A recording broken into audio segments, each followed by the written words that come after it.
That's what you've heard. You've heard the four generations, matures, boomers, Gen X, and Gen Y. Or really, as I like to call it, really old people who don't think that they're old people, whiny people who can't decide if they're old or young people, and then tiny little baby people. We're so excited to have Matt come visit with us and share with our group. We had so many people laughing throughout his presentation, and I've heard so many wonderful comments about how they can take back generational information to use in their businesses. Hello and welcome to Us versus Them, the most educational and entertaining generational presentation in the world. Why?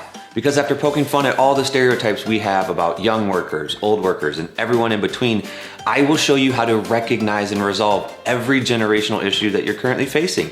And this is also the funniest, most purely enjoyable generational seminar you will ever see. So get ready to laugh more and learn more than you ever thought was possible. Are you a young or an old person? And that's what I'm here to do today. I have developed a comprehensive 11-question quiz that we're going to go through here today to determine once and for all, are you a young or an old person? Question number 2, do you now or have you ever owned an 8-track tape? A, yes. B, what are you even talking about, Matt? Question number 7, do you occasionally walk from one room, get to where you're going, and forget why you got there in the first place? A, yes. B, no. Number 9, has a horse ever been a primary mode of transportation for you?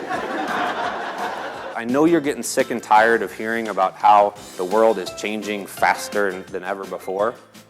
Because the truth is, for you or for anybody who was really born before the internet really got going, the world is changing faster than it ever has before. That's the truth. That is a fact.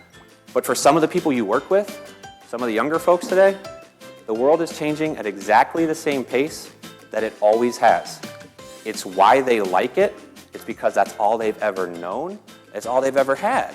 They've actually learned that best practices and processes change every 12 to 18 months. And if they don't, then companies like this can come in and completely disrupt an industry, or sometimes create their own industry that impacts your business as well too. I'm not saying you're going to earn those things slowly because it was slow for the old people. And too often, that's the conversation that we're having in business today. We're saying, well, it took me 10 years to get here, so it should take you 10 years to get here. You have to practice everything that you are good at. You have to practice video games. You have to practice cooking. You have to practice new languages.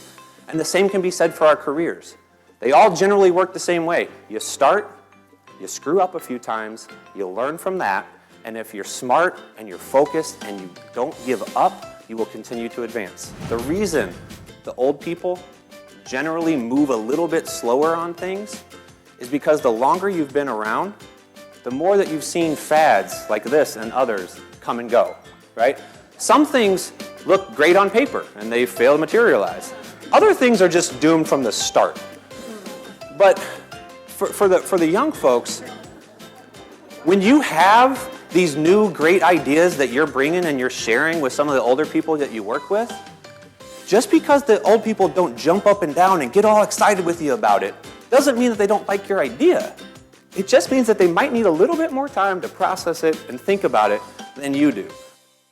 Matt's presentation was so relevant for all generations, obviously. It was entertaining and lighthearted, and yet the message was clear to everyone, so we really enjoyed it, and it was great to have a good laugh on a serious topic that we can all take back and apply in our everyday life. Generally, when we start talking about this younger generation, the concept of loyalty comes up. They're not loyal to their employers. They're not loyal to brands that they associate with. And there is some truth to that. But what I would ask you to think about is, people aren't instinctively loyal to anything. Babies aren't even instinctively loyal to their parents. I have 2 daughters that are 2.5 years old right now, and I'm learning that. They don't learn loyalty until you bathe them, feed them, keep them warm and safe. And in fact, when grandma and grandpa come around, all that loyalty has gone out the window. If you are looking for the loyalty from the people that you work with, you have to remember that loyalty must be earned. It can't be assumed. If you don't want them to treat your company, as an example, like a stepping stone until they find a better, higher paying job, then you need to make sure that you're not treating them like a stepping stone until you can find a better, cheaper alternative. And because oftentimes, whether you're the employer or the organization that's working with these groups, because you're in that position, you have to start the process. And when you start the process, they're going to start the process of becoming a more loyal worker or a partner with your brand. For our young people, advancement is a process, not a right. Everything that you're good at is the result of hard work, dedication, perseverance. Do not expect to be given anything that you made no concentrated effort to earn. For our older folks, advancement is a process that doesn't stop. If you stop learning, if you stop growing, your career, your business will stall. And again, I would say that to any level of person in any organization or industry. So don't expect to keep anything that you make no concentrated effort to maintain.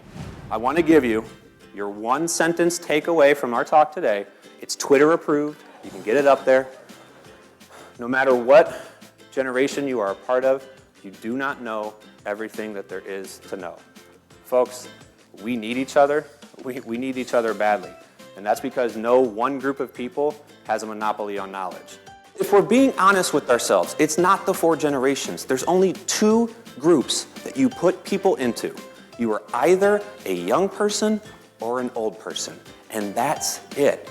If you've ever had a fight at home, a fight in the office, that you would relate to generational differences, you've never said, well, I am a boomer with traditionalist tendencies, just trying to understand the subtle nuances of the Gen X and Gen Y mind, right? No, you've never said that. You either say, that punk kid has no idea what he's talking about, or that old fart should just retire.